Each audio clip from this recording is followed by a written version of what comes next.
Good evening, folks. It's Diamond with the Oppenheimer Ranch Project, Magnetic Reversal News, Shinrin Yoku, and Yurt Life, bringing you a grand solar minimum update Saturday, January 27th, 7:45 p.m. Mountain Time 2024. Heavy snow is in the forecast for the beginning of February. Holy macaroni. Shut up, Al. Get in your hole. Keep calm. It's boom time. Al Gore is not happy with the forecast. Over 6 inches of snow expected in parts of New England. It looks like interior southern New England into central New England will see most snow, a mixed bag closer to the coast, changing to all snow overnight on Sunday. And that includes New York City. Winter storm is headed their way. Could bring a frosty mix of rain, sleet, and snow. Ho, ho, ho. Heavy rain and flooding concerns for the southern Appalachians and the Northwest, with heavy snow in the Northeast. Showers and storms will spread across the East Coast Saturday evening through Sunday. Rounds of heavy rainfall could lead to localized flash flooding concerns across the southern Appalachians into the interior Northeast. Heavy snowfall is forecast to begin Sunday and last through midday Monday across the West. Heavy valley, coastal rain, and mountain snow will continue through Monday. Let's take a look at the GFS model and just see how that snow is going to fall. Here is the Sunday all day into Monday, and you can see how that snow is developing in New England there as another system is pushing into the Pacific Northwest. Here will be Monday through Monday afternoon. That system's going to move off the coast and bring some snow to the upper elevations of West Virginia. Tuesday and Wednesday should be moderate. Maybe Michigan picking up some snow, the Ohio Valley, and another system moves through the Northeast midweek here Wednesday. Thursday, Friday accumulation showing that storm, the next atmospheric river moving in from the west for the weekend, Friday, Saturday, Sunday, and it's boom time for the west. West of the Rocky Mountains, heavy precipitation in the high elevations, especially northern New Mexico and southern Colorado. Should be a February to remember here with some pretty spectacular snow totals for the west and the northeast. Like a beast. Now, a strong quake injured 3 in Guatemala.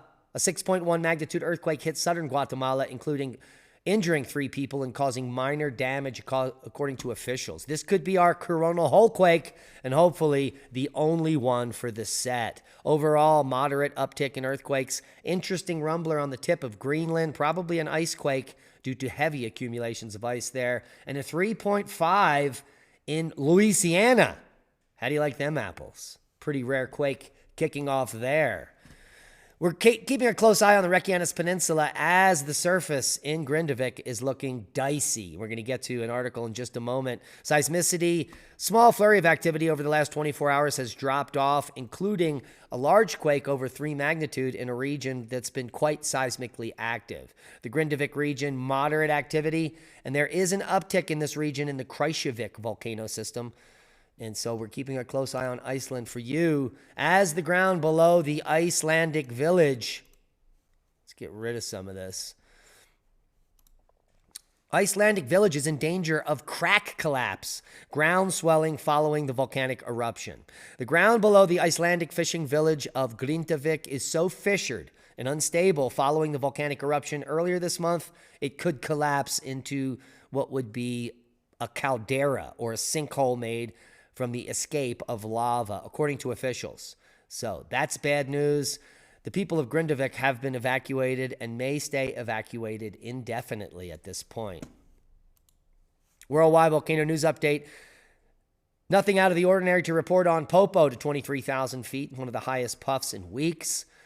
But overall, normal activity worldwide, nothing out of the ordinary. Nothing out of the ordinary from the sun either, except for the 2 coronal holes facing us now. 94 will be Earth-facing for the next 12 to 24 hours. 94 is already past the major threshold for seismic activity. May have kicked off that 6 magnitude in Guatemala.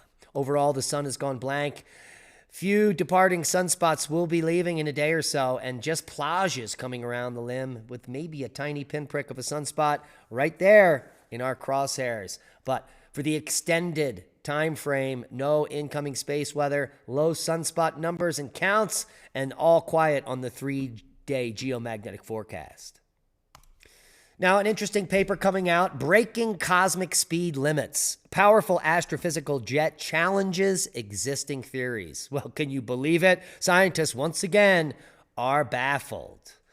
Now, a recent study of SS-43 has unveiled a mechanism behind the gamma ray emissions, revealing how particles are accelerated within its jets. It's simply a Z-pinch, folks. You could see it at the center there, and the discharges happening at the edges, which would basically be a squatter man on its side.